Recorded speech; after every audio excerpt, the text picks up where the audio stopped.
The Bengal files, Bengal की अनकही सच्चाइयों को उजागर करती एक साहसिक फिल्म। नई दिल्ली, 2025।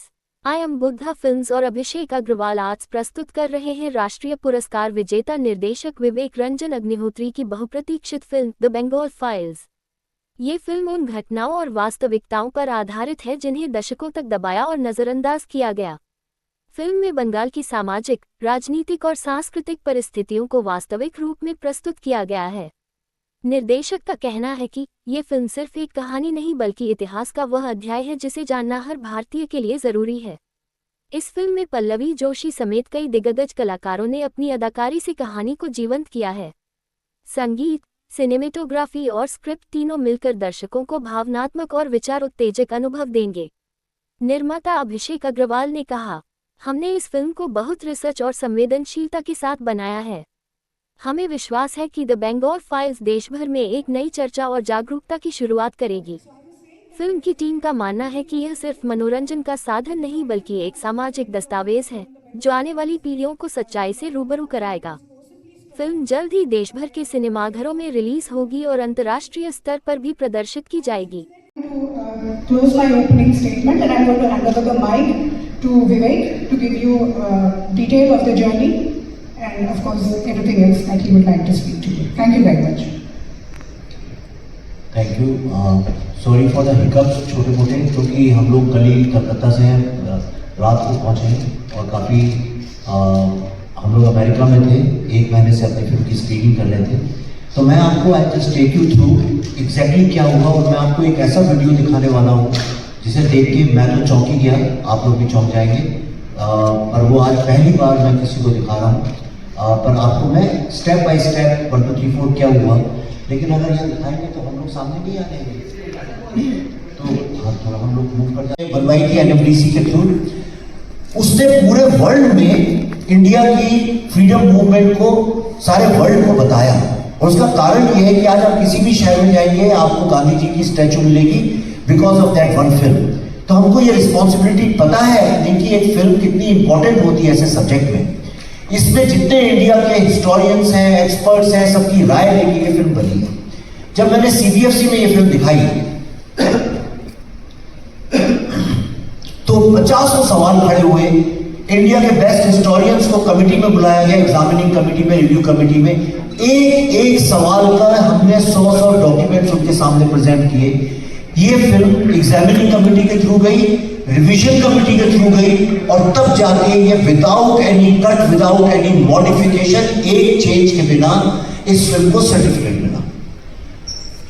और जब सर्टिफिकेट मिला तो हम लोगों ने, अमेरिका में बहुत डिमांड थी इस फिल्म की और हमें लगा कि हम अपनी फिल्म को as a Indian soft power use करें।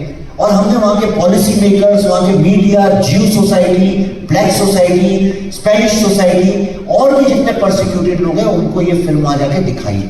मैं आपको लास्ट में दिखाऊंगा, पर आप जो लोग जानते हैं शायद उनने देखा भी होगा कि ये फिल्म 400 सीट के जो थिएटर थे वो खचाखच भरे थे और उतनी ही वेट लिस्ट थी। और वहाँ के टॉप कांग्रेसमैन, सेनेटर्स। और एक बड़े गर्व की बात आपको बताता हूँ, शायद ही भारत के इतिहास में किसी और फिल्म के साथ हुआ है, कश्मीर फाइल्स के साथ हुआ था। हम जब अमेरिका गए थे तो वहाँ कैपिटल हिल में, कैपिटल हिल मतलब वहाँ की संसद, वहाँ की पार्लियामेंट, वहाँ पे हम लोगों को इनवाइट किया गया था उस फिल्म को प्रेजेंट करने के लिए। और इस बार फिर फिल्म रिलीज भी नहीं हुई है और हमको वहाँ का कैपिटल हिल में इस बार फिर इन्वाइट किया गया द बंगाल फाइल्स को प्रेजेंट करने। और बहुत सक्सेसफुली वहाँ के कांग्रेसमैन और सेनेटर्स के सामने हम इसको प्रेजेंट किया और भारत की अपनी बात वहाँ पे रखी। लेकिन जब ये फिल्म सक्सेसफुल होने लगी, अमेरिका में ही मुझे खबर मिली कि हमारे अगेंस्ट एक के बाद एक कई सारी FIRs फाइल की गई वेस्ट बंगाल में।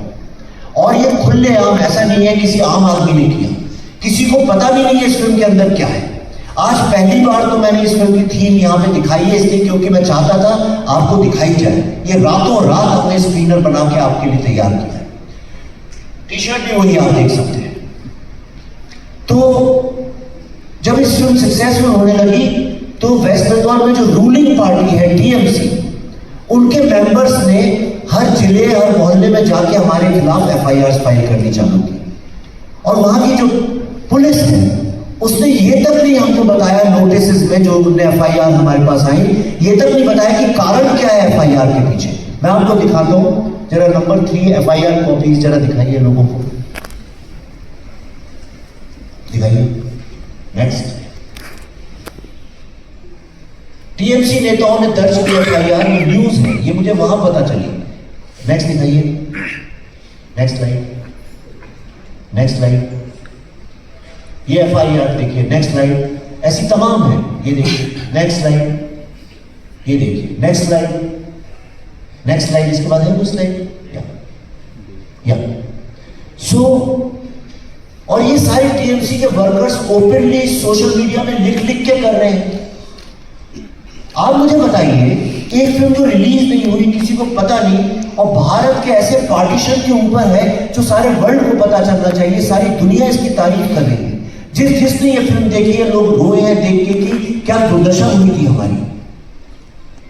और बल्कि वेस्ट बंगाल गवर्नमेंट को तो हमको आमंत्रित करना चाहिए, क्योंकि वेस्ट बंगाल की हिस्ट्री पे इससे डिफाइनिंग फिल्म कोई नहीं बनी आज तक। डायरेक्ट एक्शन जो देगा वो ब्लैक डे, नोआ खली जेनोसाइड, जिसके कारण आज हमसे बंगाल छीन लिया गया, ईस्ट बंगाल बन गया, बांग्लादेश है। अगर वो दो इवेंट्स नहीं हुए होते तो आज बांग्लादेश भारत का पार्ट होता और लाखों लोग नहीं मारे गए होते। और इतना ही नहीं, ये फिल्म तो बंगाल के गौरव के बारे में बात करती है। विश्व के इतिहास में फ्रांस के बाद एकमात्र ऐसी भारतीय स्टेट है जहां पे रेनेसांस हुआ, इंडिक रेनेसांस हुआ, उस ग्रेटनेस की बात करती है।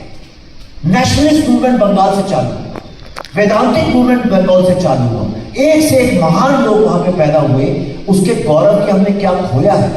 कलकत्ता वर्ल्ड की कल्चरल कैपिटल हुआ करती थी, कलकत्ता वर्ल्ड की इंडस्ट्रियल कैपिटल हुआ करती थी, वर्ल्ड के सेकंड मोस्ट इंपॉर्टेंट सिटी हुआ करती थी, और आज उसकी क्या दुर्दशा हो गई, हमने क्या खोया है। लेकिन इस फिल्म पे लगातार ruling party state power FIR file कर रहा है। इसके बाद जैसा पल्लवी जी ने बताया, चूंकि फिल्म डायरेक्ट एक्शन डे पे बेस्ड है, आप बताइए बॉलीवुड के जो लोग हैं अपनी फिल्म ईद पे रिलीज करते हैं, 16-15 अगस्त को करते हैं, 26 जनवरी को करते हैं, अपने जन्मदिन पे करते हैं। फिल्म की जो थीम होती है उसके हिसाब से करते हैं, उसमें कोई गलत बात नहीं है, सारी दुनिया में होता है। तो डायरेक्ट एक्शन डे पे बनी फिल्म को 16 अगस्त को कलकत्ता में रिलीज करना कौन सा गुनाह है। और साहब ने आज तक कभी, आप सब मीडिया में है, कभी किसी CBFC एक कॉन्स्टिट्यूशनल बॉडी है, उस फिल्म को CBFC ने सर्टिफाई किया है। इस फिल्म को अमेरिका में दिखाया गया। क्या कारण है कि वहां की स्टेट गवर्नमेंट, जैसा मैंने बताया, पहले चीफ मिनिस्टर ने आज से 1.5-2 साल पहले बोला था इस फिल्म को नहीं दिखाने देंगे। उसके बाद उन्हीं की पार्टी के वर्कर्स ने हमारे खिलाफ FIR फाइल की गई। उसके बाद जिस थिएटर में हम दिखाना चाहते थे उस थिएटर को कैंसिल किया गया। हमने जिस होटल में फिर दिखाने की कोशिश की वहां पे उसको कैंसिल किया गया। तो एक सवाल मैं आप सबसे पूछना चाहता हूं, पहले सवाल तो करता हूं मकसद की। आपने बात करी, जी हाँ, ये मेरा मकसद है, मैं खुलेआम बोलता हूं, मैंने कभी अपनी बात छुपाई नहीं, मेरा एक एजेंडा है। मैं as a film maker Bharat के वो छुपे हुए अनटोल्ड स्टोरीज, जिन सत्यों को दबाया गया, आप ताशकंद फाइल्स जब हमने बनाई थी, लोगों को लाल बहादुर शास्त्री जी के बारे में नहीं पता था, हमने उसके दोनों पहलू दिखाए, लेफ्ट और राइट। पल्लवी जी ने तो बल्कि लेफ्टिस्ट हिस्टोरियन का रोल प्ले किया था उसमें, और हमने कंक्लूड नहीं की फिल्म, हमने यही बोला क्या सही है क्या गलत है। कश्मीर फाइल्स में भी हमने नहीं बोला क्या सही है क्या गलत है, हमने दिखाया। और तीसरा, इस फिल्म में भी हमने वही किया है। लेकिन ये हमारा मकसद एकदम क्लियर है। मैं हिंदू सिविलाइजेशन के ऊपर फिल्म बनाता हूँ, इसलिए जो हिंदू हिस्ट्री है उसके ऊपर फिल्म बनाता हूँ। मैं अपने को इस काबिल नहीं समझता हूँ कि मैं इस्लामिक हिस्ट्री या क्रिश्चियन हिस्ट्री के ऊपर फिल्में बनाऊँ। आपका जो सवाल है मैं समझ गया, उसका आप क्या कहना चाह रहे हो। उसके ऊपर बहुत लोगों ने फिल्में बनाई हैं, जैसे कश्मीर में जो इस्लामिक हिस्ट्री है कश्मीर की, उसके ऊपर मणिरत्नम साहब ने फिल्म बनाई है रोजा, उसके ऊपर विशाल भारद्वाज साहब ने बनाई है हैदर। आपने तो कभी उनसे ये सवाल नहीं पूछा कि साहब आपने ये सारी फिल्में, आमिर खान साहब ने बनाई थी फना, किसी ने फिजा बनाई थी, तमाम फिल्में, मिशन कश्मीर बनाई है, विनोद चोपड़ा साहब महान डायरेक्टर है वो भी। आपने तो कभी उन लोगों से ये सवाल नहीं पूछा कि साहब आप जो फिल्म बना रहे हैं वो 90 के दशक में बेस्ड है, उसमें कश्मीरी पंडितों का जिक्र तक क्यों नहीं है। ये सवाल उनसे कभी क्यों कोई नहीं पूछता है। अभी अगर समझिए, अगर मैं आपको वहां पे एक इस्लामिक पॉइंट ऑफ व्यू से अगर फिल्म बनाता तो आप मुझसे कभी ये सवाल नहीं करते, विवेक साहब आप दूसरा पहलू क्यों नहीं दिखाते। लेकिन अभी आपने मुझसे पूछा, इसका मतलब सबकॉन्शियसली सबके दिमाग में ये बात बैठ गई है कि हिंदुस्तान में हिंदू हिस्ट्री की फिल्म नहीं बननी चाहिए। जब जोधापुर बनी तो किसी ने सवाल नहीं पूछा कि साहब उस वक्त में तो इतने सारे हिंदू उनके काम करते थे और सारी उनकी गवर्नेंस वही चलाते थे, सारे इंटेलेक्चुअल्स वही लोग थे, उनको क्यों नहीं दर्शाया आपने अपनी फिल्म? पर मैं समझता हूँ आप मुझसे उम्मीद करते हैं कि मैं दोनों पहलू दिखाऊं। मैं कोशिश करूंगा, मैं अभी इतना परिपक्व नहीं हुआ हूँ कि सारे इतने कंधे मजबूत नहीं है कि सारी दुनिया का बोझ उठाकर चल सकूं, पर मैं कोशिश करूंगा। के बाद बंगाल का इलेक्शन है और उसी समय आप बंगाल फाइल लेके आते हैं और अभी आप प्रेस कॉन्फ्रेंस कर रहे हैं और ऐसा लगता है कि आप अपने फिल्मों के रिलीज से ज्यादा सरकार के विरोध में प्रेस कॉन्फ्रेंस कर रहे हैं, ऐसा क्यों लगता है? नहीं, आपने सवाल पूछा, मैं जवाब दूं कि आप फिर मैं बोलूंगा तो आप फिर बोलेंगे क्या? अब मैं जवाब दे सकता हूँ? ठीक है, तो आपके पास एक्चुअली तथ्य नहीं है। आपने पहला आपने जो बोला लोग कहते हैं, ये कौन लोग है, कौन कहता है? आप किसी आपसे भी जब सवाल मैं नहीं पूछ रहा, मैं जवाब दे रहा हूँ, इसलिए सुनिए आप। कई लोग कहते हैं, लोग कहते हैं, ये सबसे आसान चीज हो गई, लोग कहते हैं। मैंने आपको एक एक चीज पर्दे में दिखाई है कि कौन लोग हैं जो कहते हैं। जो लोग कहते हैं, आपका काम है एज ए जर्नलिस्ट उसका फैक्ट चेक करना।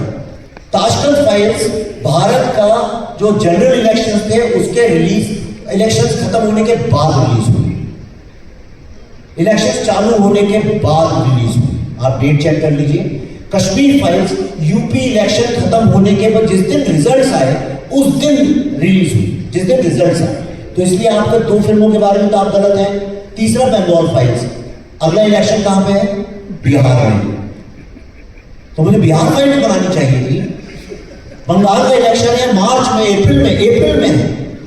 और अगर मुझे इलेक्शन को कुछ करना होता तो मैं उस फिल्म को फरवरी में रिलीज करता। कोई भी मूर्ख होगा आदमी जो कि अप्रैल के इलेक्शन के लिए अभी रिलीज करेगा, वो बिजनेस नहीं समझता है। आपको सुन लिए नहीं, अभी अपने आपने सवाल पूछा, मेरे को जवाब देने का राइट है, मैं जवाब दूंगा आपको, तो आप सुनिए। मैं चौथी बात यह है कि जो फिल्म डायरेक्शन के बारे में है, जो फिल्म नौकरी राइट्स के बारे में, भारत के इतिहास के बारे में है, वो फिल्म किसी भी सरकार का कैसे फायदा कर सकती है?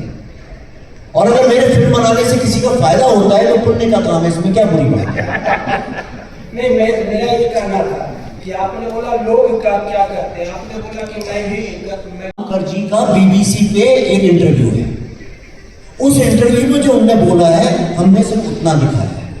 मुझे गोपाल मुखर्जी की जिंदगी, पॉलिटिक्स, उससे कुछ लेना देना नहीं है। ही वॉज अ हीरो, मैंने उनको हीरो की तरह दिखाया है।